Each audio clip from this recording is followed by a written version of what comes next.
we see how bumbling the demons are. We see how ridiculous the angels are and how, hypocritical they are.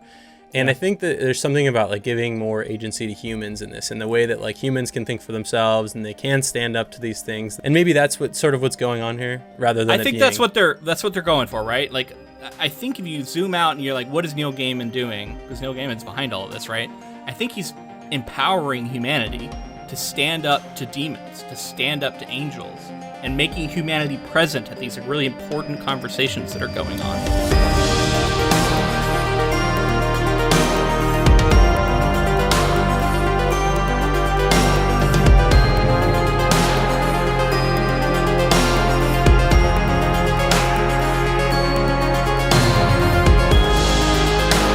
Welcome, friends, to episodes 278 of the Ink to Film podcast, where we read the book and then see the movie. I'm filmmaker James Bailey. And I'm writer Luke Elliott. And this week we discuss the second half of Neil Gaiman's 2023 series, Good Omens 2. Welcome back. We are officially finishing up our coverage of Good Omens according to the end of last episode, but maybe a little teaser, it might not be the end of our coverage of Good Omens forever. I continue to underestimate Neil Gaiman's willingness to extend this story. And, like, no judgment, it's his prerogative, and I'm enjoying the ride. I just keep thinking, like, oh, no, this has to be the end. And then I stand corrected, so I'm going to stop saying that. Who knows how many seasons of this we're going to end up getting before it's over. Well, I like that. I keep getting doled information, like, at the correct time. So, I didn't know previous to my research at the end of the show whether we were going to get another season. Obviously, I had thoughts as the season ended, but then I found some information about a possible season 3 that we can kind of get into. Yeah, I mean, if we're talking about it here, let me mention we got a comment on our last video. It was by AC1839, and they said, not going to spoil anything, but Neil Gaiman confirmed on his Tumblr that they were already working on season 2 with the idea of it leading into a third and final season. Obviously, it's not guaranteed to happen with the strikes happening and Amazon still having final say over whether or not they'll greenlight season 3, but Neil Gaiman said, if all else fails, he'll finish the story in novel form, which thank you for that comment. That's, a little bit surprising. I didn't think he was going to go back to novel, but I understand, like, now that you've done season 2, it seems like you need to finish it. Like, you can't leave this kind of just as the weird, like, to me, I mean, we'll get to the final episode, but to me, that's like, it's very much set up for another season now. Yeah. So you got to finish it in some way. And if that's not on TV, then you write the book, I guess. Yeah, I'm really happy that someone wrote in to say that, and that, sent me down a path of looking into more of what Gaiman has done as far as plotting this out. And last week I mentioned that he and Pratchett had done some plotting in a hotel room that they shared of that they could continue Good Omens with, and unfortunately they weren't able to get to it before Terry Pratchett's death. But what I found out, this season of television is not what they plotted out. Interesting. Okay. So this is the connective tissue that Gaiman is writing to connect to a possible season 3, which is what he and Terry Pratchett were working on. And I have a quote from Gaiman that says, quote, because the hypothetical season 3 exists, there is a story that is there, and I didn't feel that we could drive straight from season 1 into that. Interesting. Okay. We can revisit that as we're going through these final episodes. We have a lot to say about these final episodes. I'm excited to get into them. Before we do, I just want to get out a couple of important upcoming dates for our listeners. And those of you who don't know, this might be interesting to you. We take suggestions every quarter of the year for a project to cover. So far this year, we've done Twilight and we've done Big Little Lies. And both of those were a lot of fun, very different ways. We had a lot of fun covering them. And the way that that's how we take our listener suggestions. The deadline to get your suggestions in for our next quarterly project is going to be on the 13th of this month. And the way you're going to do that is going to go to Patreon, and you can either comment a suggestion or like or both previously commented suggestions. And then we take the 4 that get the most votes by likes, and we're going to put that onto a final poll. That poll will run through the week, ending on the 18th. To vote on that poll, you do need to be a patron, but our Patreon's only $2, and you also get tons of extra content, bonus episodes we've done over the years and stuff like that. So we invite you to participate in that and help us shape this show going forward. We'd love to have you on there. To be honest, it helps the podcast to continue going. So, we Absolutely. love our patrons. Moving into some of the research that I did, something that I don't think that we've mentioned is there were petitions after the first season came out. And it's fun to kind of get to react to the response to season 1 now. There were petitions to cancel Good Omens by religious groups. I'm sure you can understand that those are the people who would be doing this. But it's funny because I'm just going to read what happened. An online petition erroneously requesting that Netflix cancel Good Omens reportedly received more than 20,000 signatures from people objecting to its content, perhaps unaware that it was actually on Amazon and had already been released in full. So like an entire show was out. There wasn't necessarily going to be another season. I think most people thought there wouldn't be. Yeah, I mean, we were among them. That just reminds me, I was reading about when Pratchett and Neil Gaiman originally met, and like they were telling stories. Neil Gaiman was telling stories with this interview, and he mentioned that they used to sign these books, Good Omens copies, people would bring out to get signed, and they would say stuff like, apply holy match here, burn this book immediately, like all this stuff, because it was the whole idea that it was like, heretical to have this content. So that totally lines up. That's perfect. That's like perfect marketing, I think.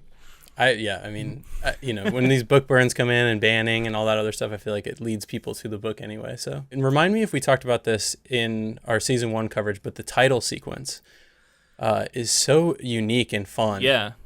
It's very cool. I don't know if you have any like behind the scenes details about it, but I do. I do love the style. Yeah, I do have a little bit about it. So I was always sure that it was somehow inspired by Terry Gilliam and like the cutout stuff he would do on Monty Python. Yeah, we did mention that. We both said that it reminded us a lot of Monty Python. Yeah. Okay, good.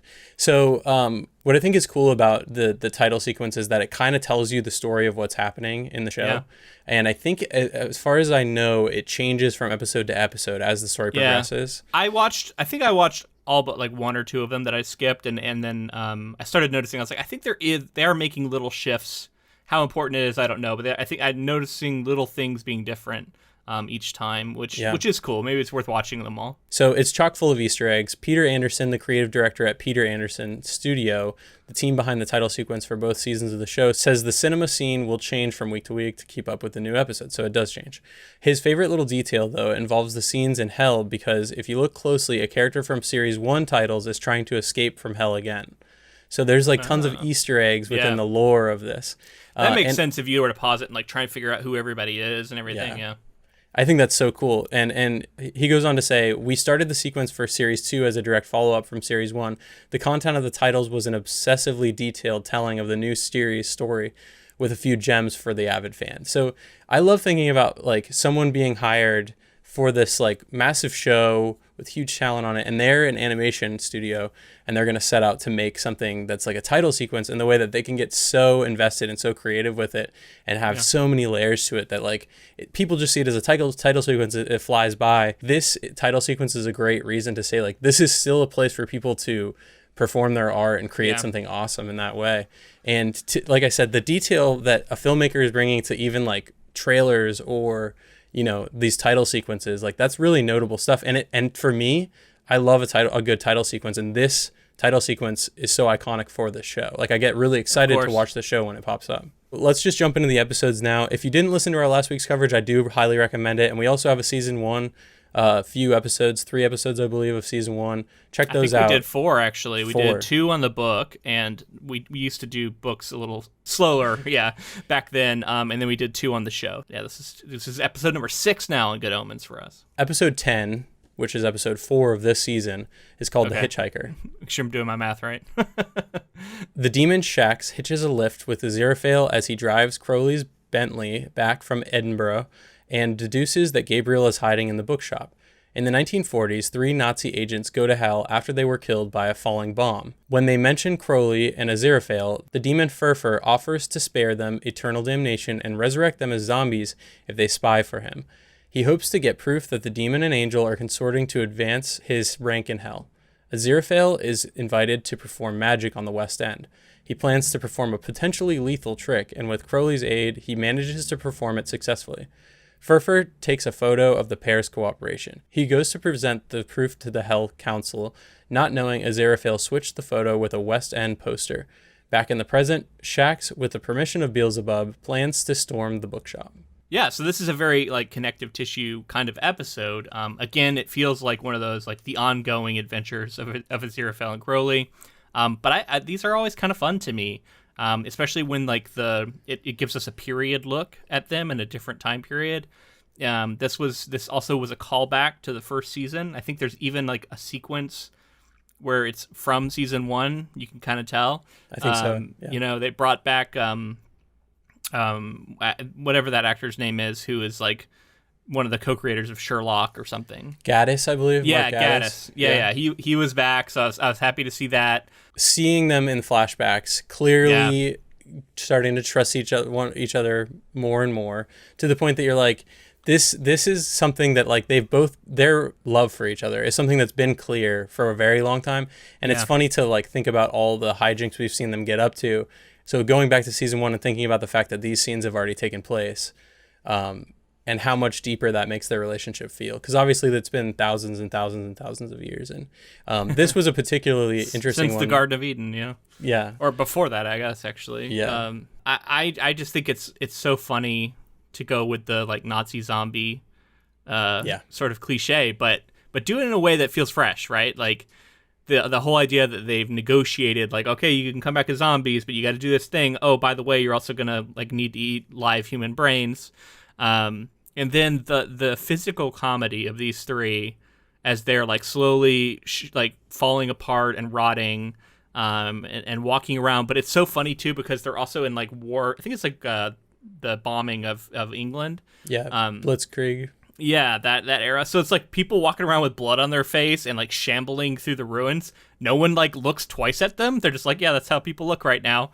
So it's like the perfect time period for them to be zombies and have nobody seem to notice at all. You get to take different genre-y stuff like zombies and throw it into a show about angels and demons, and you're like, sure, let's go with it. Like it works for me. It's fun. It's like you said, it's kind of these interesting one-off vignette kind of things that are fun, and it's like, this is Good Omens doing their zombie episode, and this is them doing their, Job episode or whatever from last week. I also love the sequence when they're in hell and they get shown the spider eating the like commandant, and it's that weird weird animation we were talking almost about. Like 2D stop animation kind of stuff. And it's so funny, like it's so ridiculous, but like seeing it playing over and over again, it's like the spider eats him and then like shits him out and then eats him again, and he like becomes a fly or something and then eats again. And I thought that was going to be a clue with the fly, by the way, as I was starting to try to put all these theories together as I was wrapping up the show. I was like, oh, the spider, maybe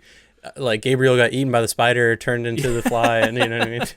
I mean, it's a connective fly reference at the very least. Yeah.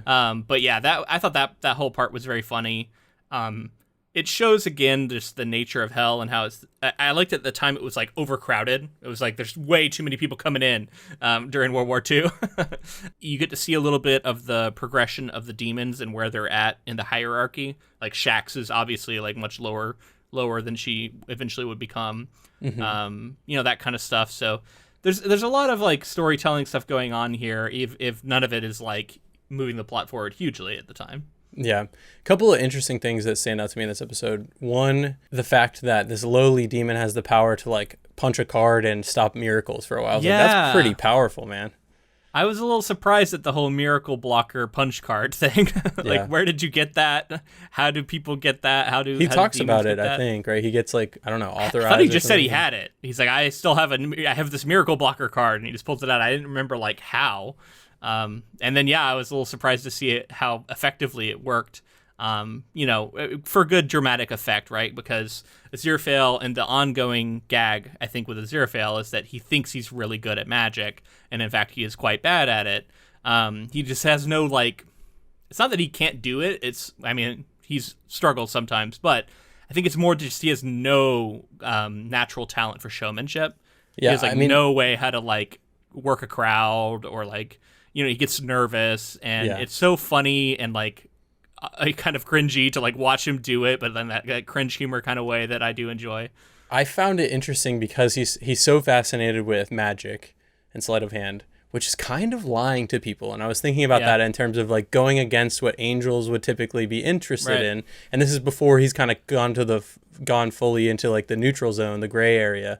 This is him kind of pushing towards that. And what we realize is that when he's doing this magic, most of the time he's using miracles to do it. So that's another lie. He said he does one early on by turning turning the turnip into an inkwell.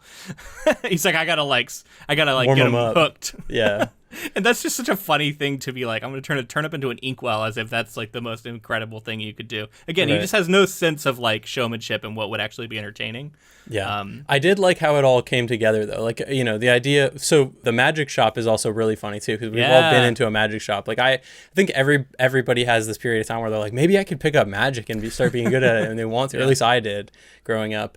Because it's just so fun and so interesting, and it does take like really high level of skill to you know, redirect someone's eye or to you know, do the trick. I have started to notice that in life as I'm like getting older, right? I'm like, there are these things that seem really cool and I would love to be able to do, but there are certain things when you look into them, you realize, oh, the way you get good at this is you have to practice it a shitload, and you have to devote a lot of time to it.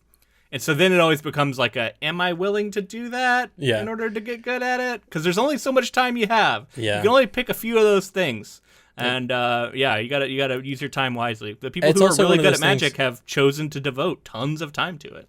Yeah, and maybe there's something to be said for people who are just really talented at everything. But I think you can be really good at a few things or just okay at a lot of things. So it's like, how do you want to divvy up your time, and where do you want to spend your energy? And the more time that goes by, the more time I'm like, I should probably continue to you know, get better at filmmaking, get better, you know what I mean? Do the things that are actually working towards my like major goal in life. That's versus like a lot of these hobbies, which sucks. And it makes me feel like, I've talked about it on the podcast before, I just wish that I had, you know, was able to pause time just so I could experience and do everything I would like to do. Totally. You know, and I used to play guitar a ton, and I was in a couple bands back in the day. And like I've recently started picking it up again and trying to get back into it. And it's just frustrating how much I've lost in the intervening years where I wasn't playing a lot. And wanting to even get back anywhere near to where I was is going to take a huge amount of time. But I am interested in doing it again. And now that I, you know, as more of a hobbyist, because like you said, you know, I had to pick and choose, and I chose writing as the thing I was going to try and get really good at and spend a lot of time on. And then now podcasting, of course, is something we spend a lot of time on. So hopefully we're getting better at that. And there's, I think, a nice overlap there for us. But anyway, this episode, back to that magic shop. I like that it does return in a later episode, too. It's like a little callback. We see the snake again, which I think Crowley puts a hat on, which is interesting, right? Because he was the snake in the Garden of Eden. So there's some cool little references there. But I really appreciated the physical comedy going on with the zombie in the background. While Aziraphale and Crowley are talking to the shopkeep, and he's just in the background, like putting on masks, trying to like sneak around, but like bumping into shit, knocking things over. And nobody notices this is a zombie at all. They're like, oh, I guess that's just what somebody looks like. Well, I love that the shopkeeper is like annoyed with him too. He's like, sir, can you fuck off and go look at the other stuff on the wall over there? I'm trying to do business over here. So I want to talk about too the bullet trick and how it's just like, you know, putting his life in the hands of Crowley, how much that shows their trust and their bond that they've built. And, you know, maybe that wasn't the intention. That wasn't Aziraphale's intention, but when push came to shove, he did, and it worked out, and that like continues to further the relationship. And then I love the payoff of obviously like Aziraphale using the sleight of hand to swap the picture of them for this, you know, the poster, actually performing magic in that moment. So he was able to do it in that moment, even with the miracle blocker. I mean, it was good. Again, I don't know that we needed to see Aziraphale and Crowley do this to understand their relationship. Like, I think we've seen a lot of examples of this already, but I didn't mind it. Like, it's cool to see. Again, it's in a period piece. Like, if I'm going to get to see it, give me something really fun, and this did that. This gave me something really fun. So moving into episode 5, this episode is called The Ball. Aziraphale uses a miracle to transform a shopkeeper's meeting into a Regency-style ball, hoping the Jane Austen-inspired atmosphere will get Maggie and Nina together. Shax requisitions a small number of demons via Furfur and prepares to storm the bookshop, but cannot cross the threshold as they have not been invited in. Shax threatens to kill all the humans in the shop unless they surrender Gabriel. Gabriel surrenders himself, but Aziraphale and Crowley's earlier miracle prevents the demons from recognizing him, and they continue to threaten the bookshop. Crowley stalls for time and evacuates most of the human guests, then forces Muriel to arrest him and bring him to heaven.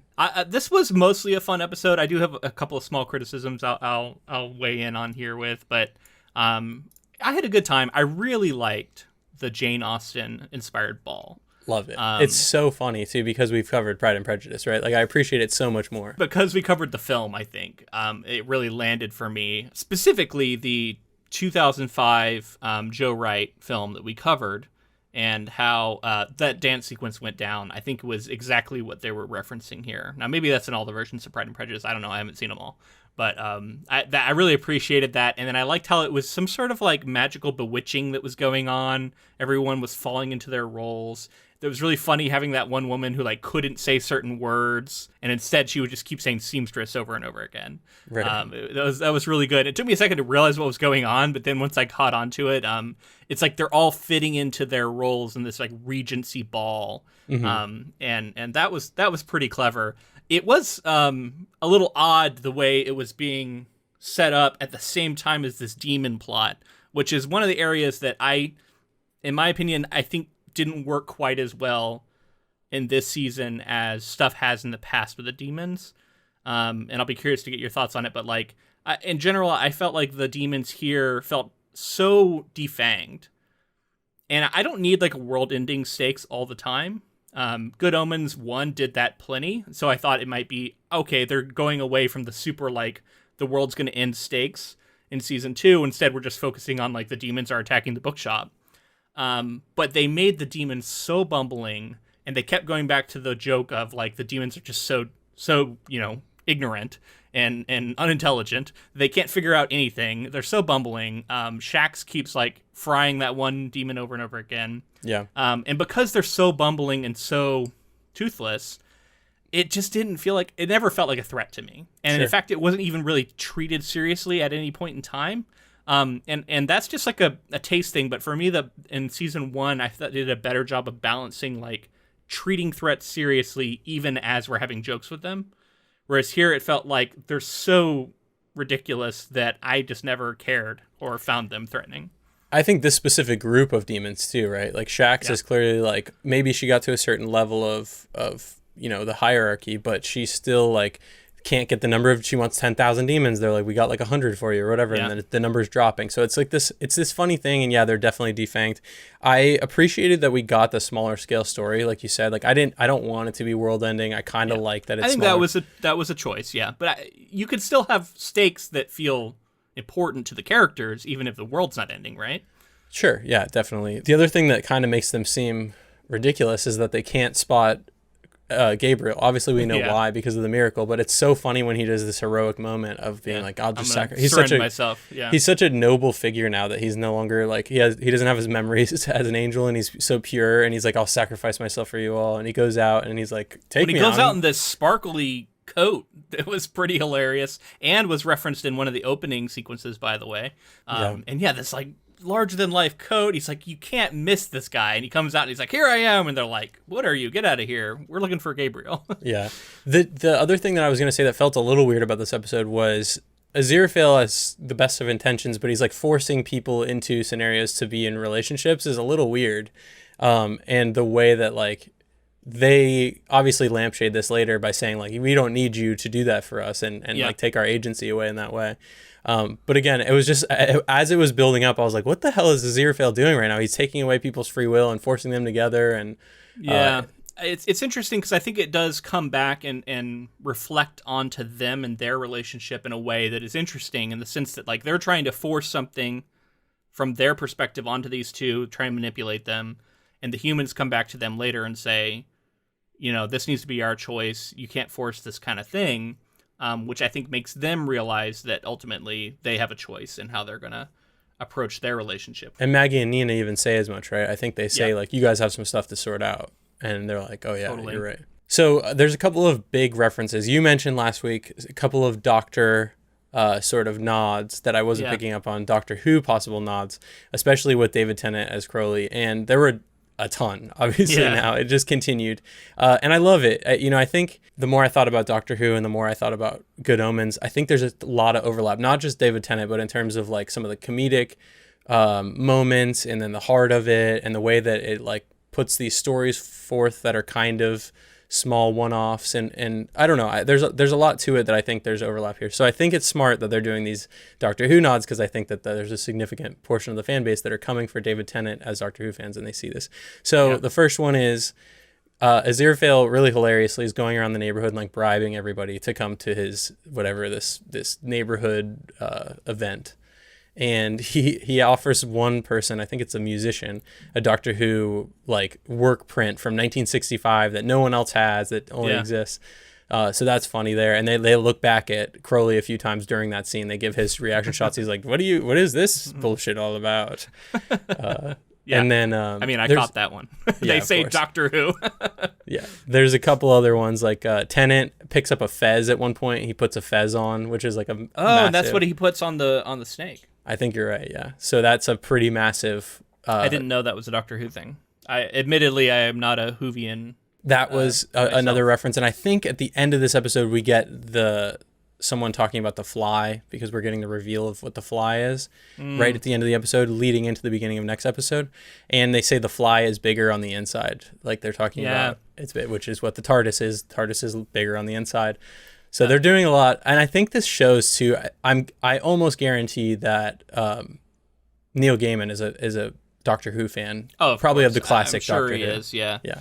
I'll just connect that because I was just at the Futurescapes Writers Workshop, and one of the courses that they put on, the presenter, I think this was Matt Kirby, was talking about language and was talking about metaphors, and how, I think it was metaphors, the best ones are, in his phrasing was, bigger on the inside. So it's an interesting little synchronicity there.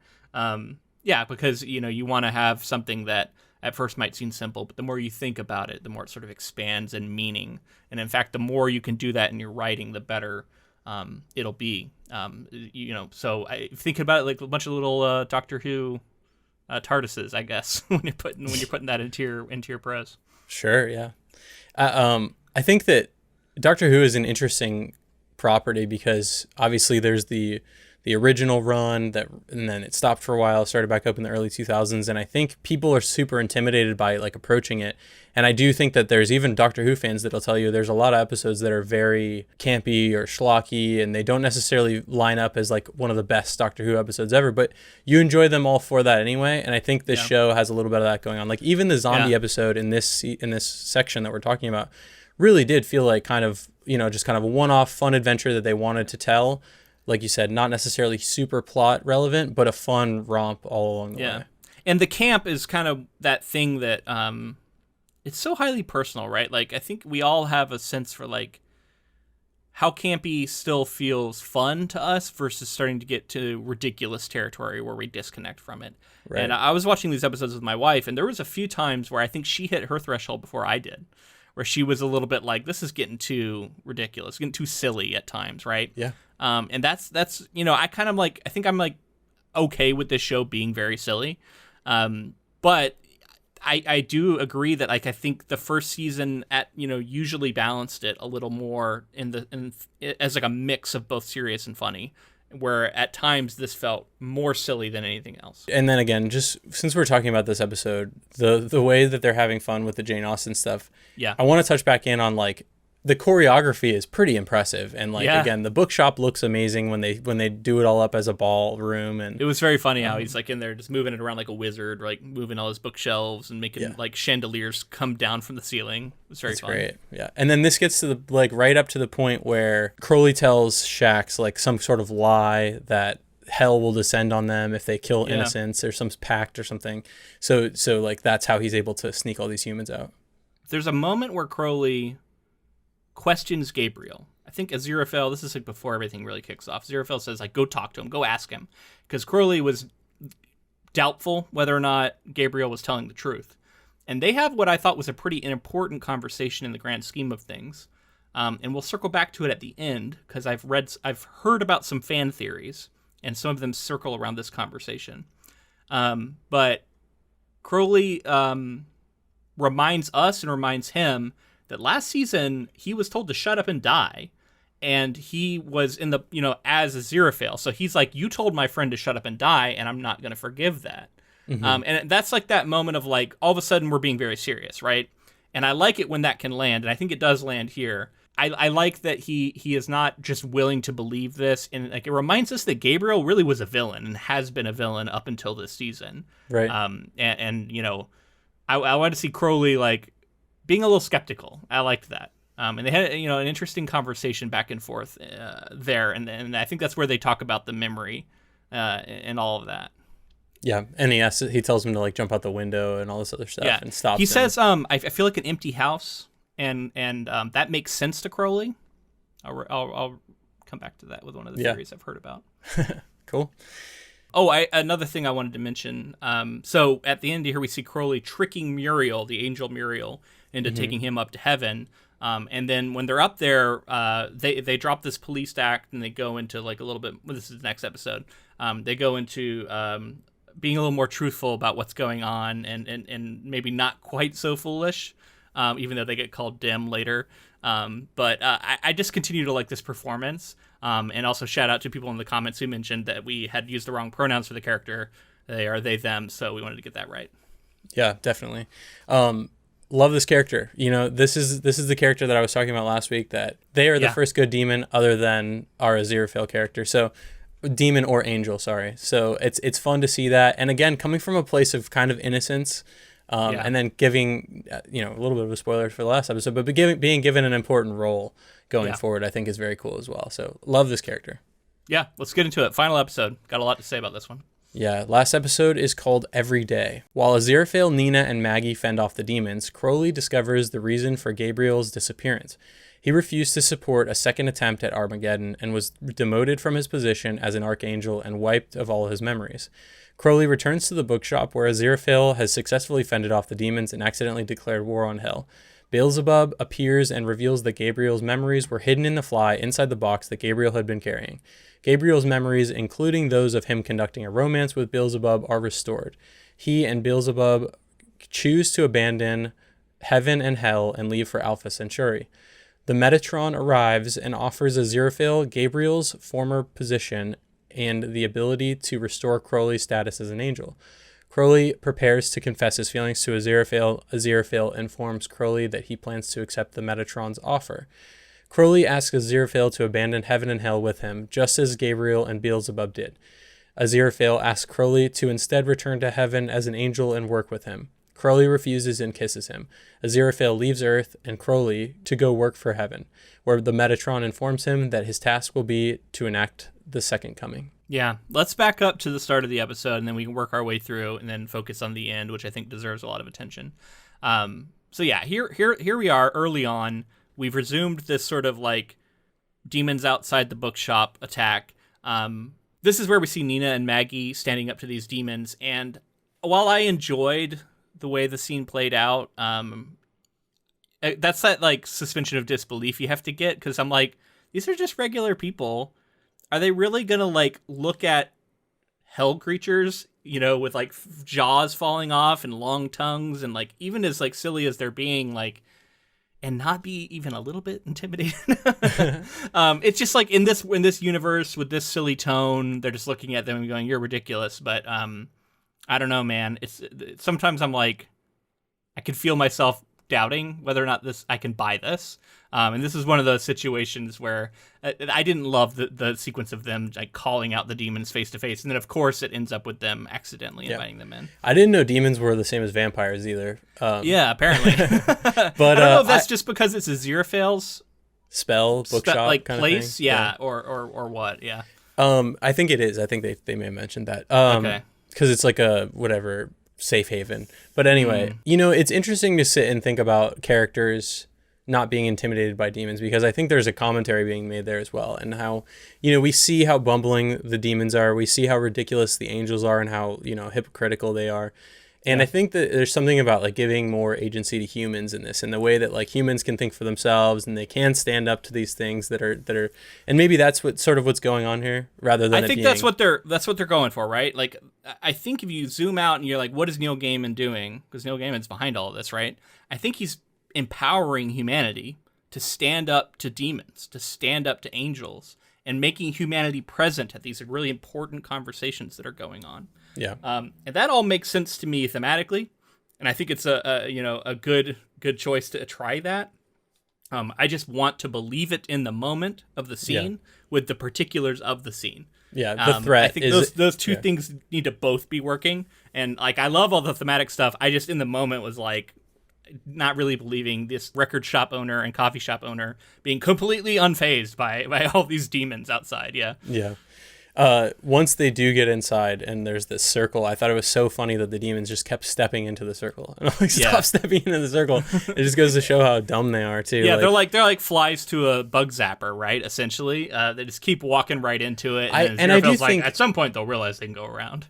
Right, and I do think at some point in the attack, they do get more intimidated by the demons once they're inside and they're surrounding them. Yeah, so like the threat, I think the conversation at the doorway is definitely they're spraying them with fire extinguishers the whole time. So at the same time this is happening, we get Crowley the murder hornet in the beehive, which I thought was quite funny. I like how he just changes his appearance to look like an angel. He's even got the little golden snakes on the side instead of the black snakes. Yeah. Well, and I liked his garb, like his costuming wasn't white either. It was like dingy gray, off-white or something. You know, it was just pretty fun. Yeah, and you know, he's still walking the same way, but it was really funny too how they go up to the files, and Muriel says you would have to enlist a couple of very high ranks within the angel hierarchy in order to access this, and Crowley is able to access it, and he says they never change their passwords. Which I thought was really funny, but also tells us that Crowley was quite high-ranking before everything, which makes sense, right? If he's like designing the universe and everything, but like, it starts to ask a question that we'll revisit as we go. But like, who is Crowley? Yeah, is the question, and I assume Crowley was not his name as an angel. Yeah. So what was his name as an angel? We can revisit that as we go. Season 3, maybe. But also we can theorize a little bit. I think. Yeah, I mean, I've heard some stuff. I'm not going to claim that this is my theories, but I've heard some interesting theories. Well, I mean, the just like biblical stuff, like the idea of a fallen angel. Like Lucifer was a fallen angel, so Satan, would be a high-ranking, I believe, also angel. So maybe there's something there. Are you saying that Crowley could be Satan? Could be Lucifer himself? I don't know if he's Lucifer himself, but there's a correlation going on here. Well, that's one of the theories. So you're touching on one of the theories that exists in the fandom that I've heard about, and there are a couple of different moments that give a little bit of evidence for this, because he repeatedly, and we see him in this scene, doesn't remember angels who he used to work with, and they say like, "Don't you remember?" And he's like, "I meet a lot of people," which is always hilarious. Which is funny, but also we've seen that they are able to strip angels of their memory when they're like casting them down. Mm-hmm. We see what they do to Gabriel, right? So the theory could be that when Crowley was cast out of heaven, memories were stripped. And so in that sense, Crowley could actually be Lucifer, which Crowley was the snake in the Garden of Eden. That kind of lines up. And that would also explain where is Satan? Where is Lucifer? We do see Satan in the first season, though, right? He comes out. He's like about to come out of the ground. We had a debate about whether or not that was actually Satan, or like just like some sort of big demon, or like what that was. Yeah, it was a little bit unclear, and that is a good point. And I would have to like go back and watch that scene again. Like, is that Satan? And then supposedly Benedict Cumberbatch was the voice of Lucifer at one point. Mm-hmm. But that gets into the stuff with Frances McDormand and the Metatron here. Yeah. So one of the theories I've seen is that Crowley could actually be an angel named Raphael. I don't know all of my like angel names, but apparently there are only so many like super high-ranking archangel types that could fit the bill here. And yeah, I mean, it's interesting to hear about how like when they're talking about with Gabriel, they cast one angel down, and they're like, One is a good story, but 2 is an institutional problem. Yeah. Which I thought was really funny. But then also, like, isn't that what happened to Crowley? Yeah, interesting to note. Maybe we'll get some answers. That's the Metatron saying that too, right? Saying that there's institutional problems. So hey, and we can talk about the Metatron here in a second. I think we have some stuff with Aziraphale and Crowley to talk about. So the Metatron shows up and is talking to Aziraphale and kind of mentioning. And I was This is after the demons are dealt with. So the demons get dealt with by Aziraphale getting his halo out of his head and tossing it like a grenade, which sick. I thought was kind of a fun, interesting moment because we haven't really ever seen the halo, I don't think, until now. But what was really funny about that was really, I guess, interesting about that is that apparently this is a declaration of war on hell. And there's like this moment of like, oh my God, we've declared war, but then it's like walked back, it seems like, and that doesn't seem to be the case, but maybe going into season 3, there could still be some lingering tensions there. I think there definitely will be some lingering tension. I think we have seen in flashbacks Aziraphale with his halo over his head, but it's interesting that it was like within his head, he pulled it out. And I think the implication is that he wasn't supposed to have it any longer since he's kind of been like excommunicated in ways. And then he pulls it out, throws it as a grenade, which it was just a cool sequence. Like that's such a cool and clever thing. And I even think like everything that goes on here wrapping up the season is Neil Gaiman just being so clever. Yeah. Like the way that he thinks up like everything that went on with Gabriel, the Beelzebub stuff, the way that it's mirroring Aziraphale and Crowley, and like a lot of how he leaves this. And then the Metatron stuff too has some cool commentary. Well, this is where we get the reveal of what the mystery has been. It's a little convoluted, but it's essentially, if I can get this right, Gabriel and Beelzebub come to an agreement to not do Armageddon again. And then because of this, Gabriel gets in trouble because he says nah in the meeting.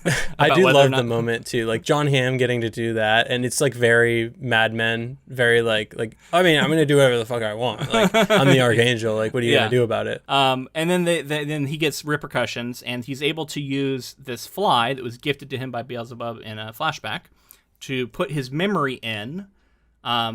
And then he writes a message on the bottom of the box. It says, my memory's in the fly. And then he goes to Aziraphale's bookshop with this box, naked, in an attempt to kind of hide out and try and preserve his memory, trusting that Aziraphale would hide him from the angels. A little convoluted, but I can see how this plays out. My mind's inside the fly or whatever he has. Ironic to not look at the one thing he had with him for any clues. Yeah. But you need, for plot reasons, you need to not see that at the bottom. Yeah.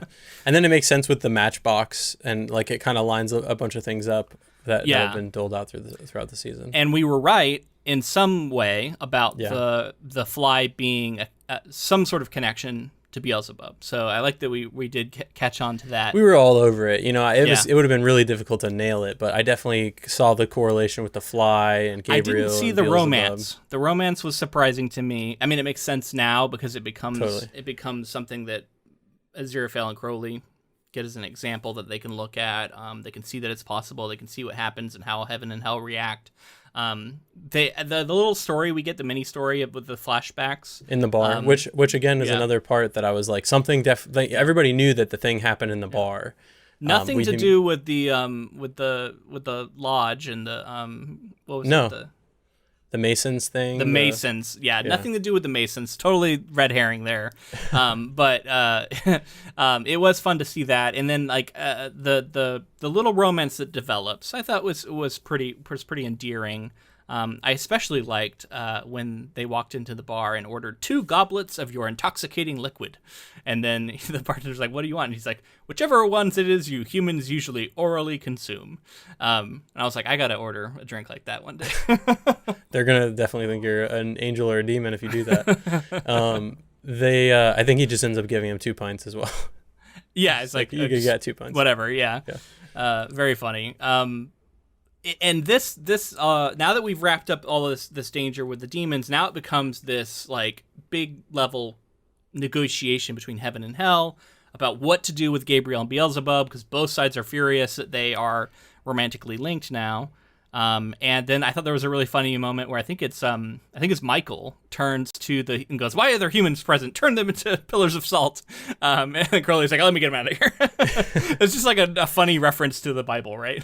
Where stuff just happens and you're like, "Oh, that was brutal for almost no reason." Yeah.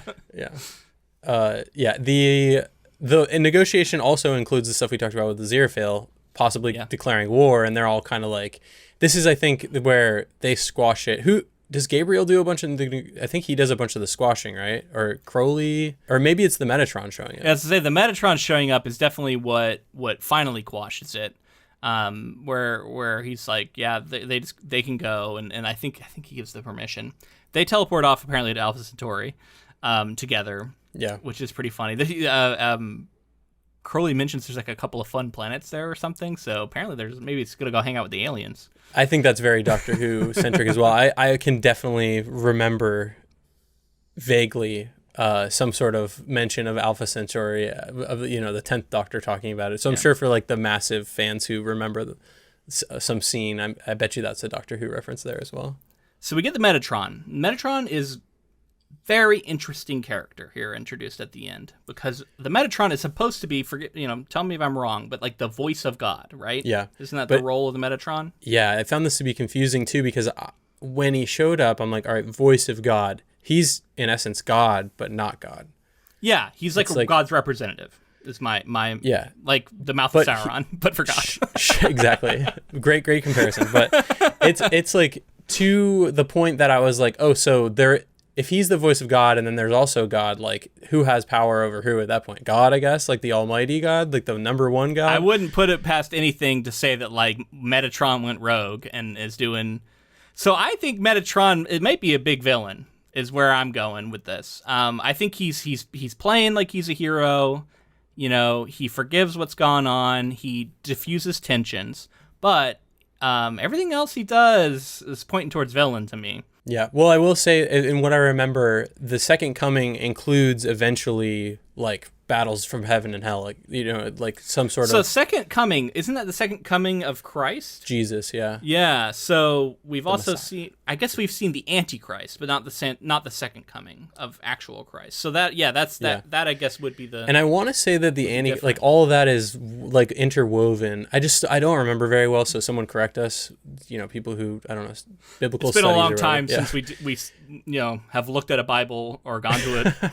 Gone to church. Yeah, but I think that like the Antichrist, the four horsemen of the apocalypse, like the second coming, all that stuff is all wrapped up in like Revelations, the book of Revelations. So it's like all the stuff that's, everything's coming to an end, and the Lord's come back and takes people with him, and then hell on earth for a while, and then eventual end of earth, I believe. And that's what seems like heaven has been wanting, right? And Crowley points out like, if life ends because of heaven or if life ends because of hell, life still ends. The earth is still destroyed. Now, importantly, the Metatron also goes and gets a cup of coffee, and then comes and gives it to Aziraphale. And then it's like telling him all this stuff and inviting him. Let's go have a talk. Offers him a position in heaven, we find out, as to lead heaven, to be like the new leader of heaven. Which Aziraphale is still like got enough, lingering angelness that, we can see that he's, very tempted by this.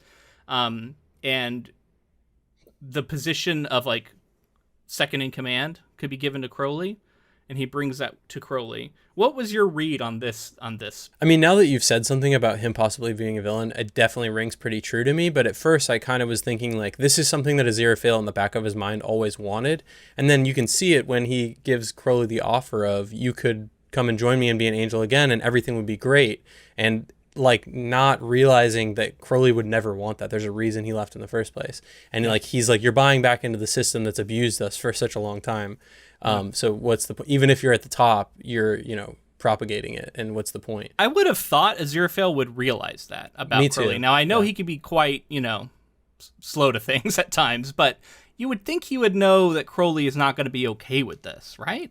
Yeah, definitely. But it seemed a little weird. And you know what it was? It felt to me like it was just a false note from the character. And I was at first kind of put off by this and going like, why would he do this? This doesn't make sense to me. It seems like they're setting up this like sort of dramatic, unrequited love moment, just to like string us along for the next season. That was my first take on it. But then I thought more about it, and I heard some of these theories, and they make a lot of sense to me. That might explain this. Because earlier on, Aziraphale, when Gabriel and Beelzebub, their love was first revealed, looked right at Crowley like, this is our moment, right? We can finally, go come off clean. together. Yeah. And we see that this is a really powerful emotion for him, but he loses that when he's offered this job, right? And like maybe this is something that Aziraphale would do, but to me it felt a little bit false. It's like almost a betrayal of everything we've been watching to see him fall in line so quickly. So the theory that I read has to do with the coffee, being that the coffee is in some way a miracle. Some people have claimed that they hear the miracle sound at some point when Metatron is like either holding the coffee or getting the coffee. Cool.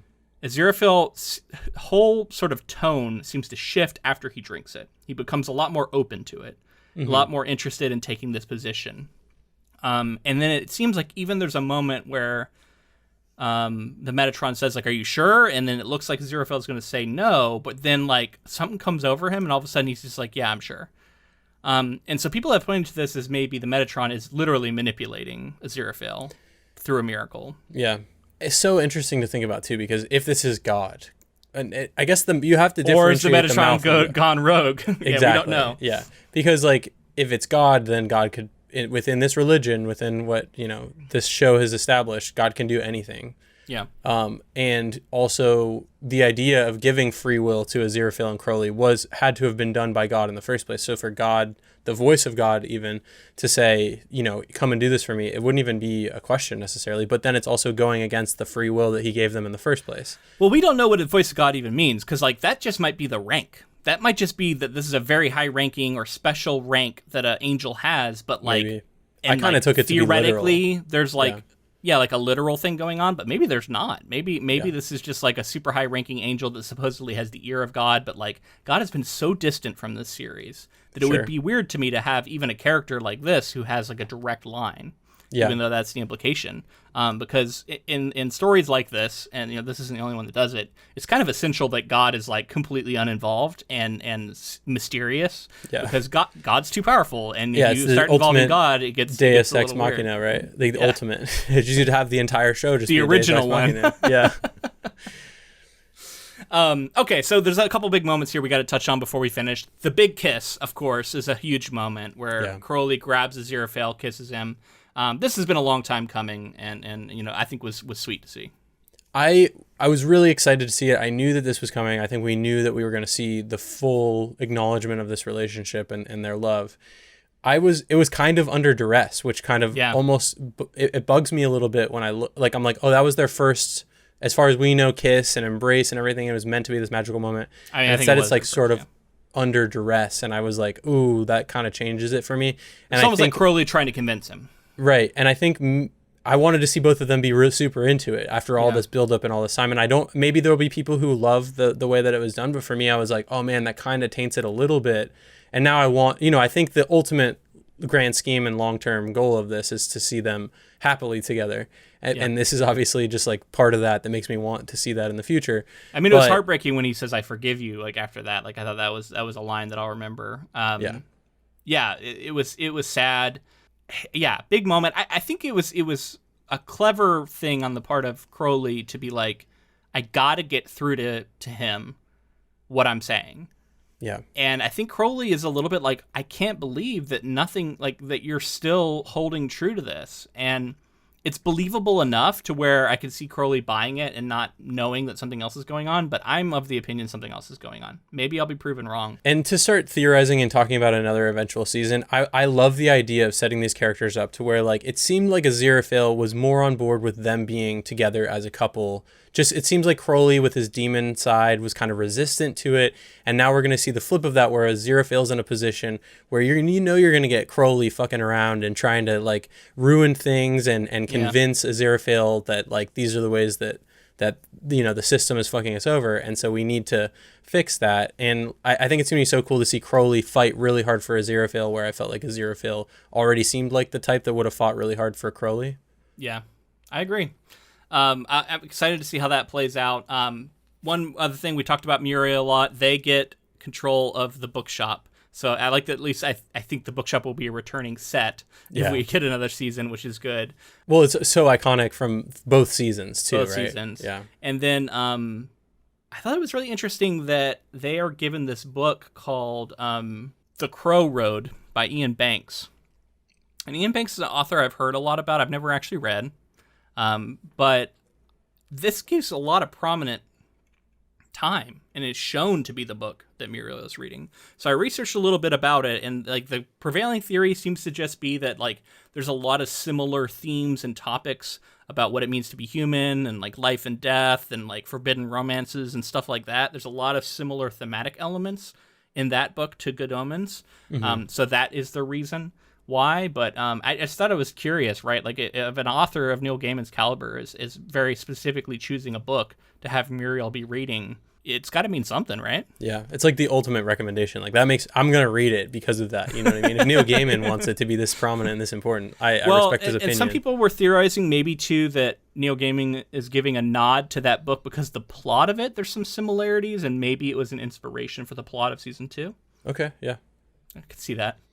So we do need to talk about this season in comparison to last season. If we were just going to wrap normally at the end of our coverage, we compare the adaptation to the source material, but here we don't really have that. We've already done that for the first season, but yeah, we thought we could instead compare season 1 to season 2, which one we liked better. Do you want to start? Sure. I'll start out by saying that I love watching this show. First season, second season, I love the continuation. I really like watching it. I think that both seasons do. The first season does a great job of introducing the characters, giving like a really round story that we can sink our teeth into, and it's like approachable and also really fulfilling.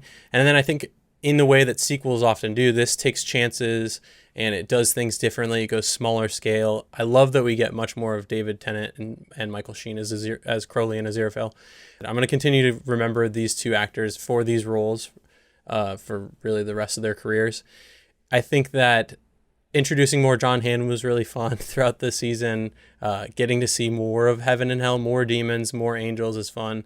And then, yeah, I like the way that, like you mentioned, humanity's kind of being centered in a way, that bringing them to the table, making them important figures, because otherwise this just happens on the outskirts of this of life, and we're just having to deal with it, I guess, whatever they decide. We're at the whims of these like angels and demons. I'm going to go ahead and say the first season, just because I felt like it really had this rounded story and it came directly from the mouths of Terry Pratchett and Neil Gaiman, and I think that this is perfectly serviceable as a continuation of the story. I think you can definitely feel Neil Gaiman's influence over it, but also Terry Pratchett's voice. I think, like I mentioned last week, there's a bit of Terry Pratchett infused into this, like a significant amount. And as connective tissue to lead us to another season, I'm excited, but that first season really just felt fully realized. I'll keep mine short. I'm in agreement with you. I think the first season takes it here. I mean, naturally, right? Like it's got the whole book to adapt. And in fact, like the first season almost felt like there was so much story and they were cramming it in 6 episodes. This one felt a little bit more like they were drawing it out. It felt like interstitial to me. That now that you've revealed that maybe the plan was always for this third season to be what ties back into what they had planned originally. I can see it. There's a lot going for it. I'll echo everything you said there. But yeah, it is. I think the first season for me was the superior one, with the full caveat that this was very fun and I enjoyed it, and I will definitely be back for a third season. Yeah, absolutely. Now, last week we were speculating, like, could they do more? Would we want more? I think we both know that they will do more as long as this is successful. With the way they ended this, they got to. Yeah, they will do more, and we want more. I'm excited to see the continuation of the story. I trust Neil Gaiman to land this, and I'm excited to see like what they had planned as a finale for Good Omens. Absolutely.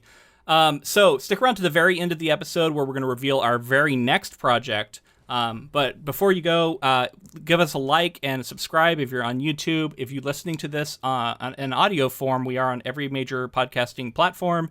And make sure to leave us a rating and review and let us know you enjoyed our Good Omens 2 coverage. We'd love to hear from you that way. Also, make sure to connect with us on social media. We're on Facebook, Twitter, Instagram, all of those at Ink to Film. We're also on TikTok. All of the places that you can be on social media, I think we're there. So check us out. And once again, if you'd like to support us monetarily, patreon.com/Ink2Film. And thank you to Jeremy Blake for his track Heaven and Hell, which serves as our intro and outro music. So all that's left to do is announce our next project. And that is going to be one that I've been wanting to do for a very long time. And that is 20,000 Leagues Under the Sea by Jules Verne. We're also going to be covering the 50s adaptation that is probably the most famous version of it. Even if you don't know a lot about 20,000 Leagues Under the Sea, I recommend checking out the episode because we're going to do a deep dive into it. We'll talk a lot about who Jules Verne was as an author, very important figure in the history of science fiction. Yeah, it's a book that I read when I was pretty young, when I was seeking out adventure stories, and I think I've also read Journey to the Center of the Earth. So like, I didn't know you'd read it. That's interesting. Yeah. I've never read it before. I'm excited to go back in though, because that was a time that I feel like I got a really surface level read of it. So we'll dig in deep this coming week. Cool. All right. We hope you all return for that, and until next time, keep adapting.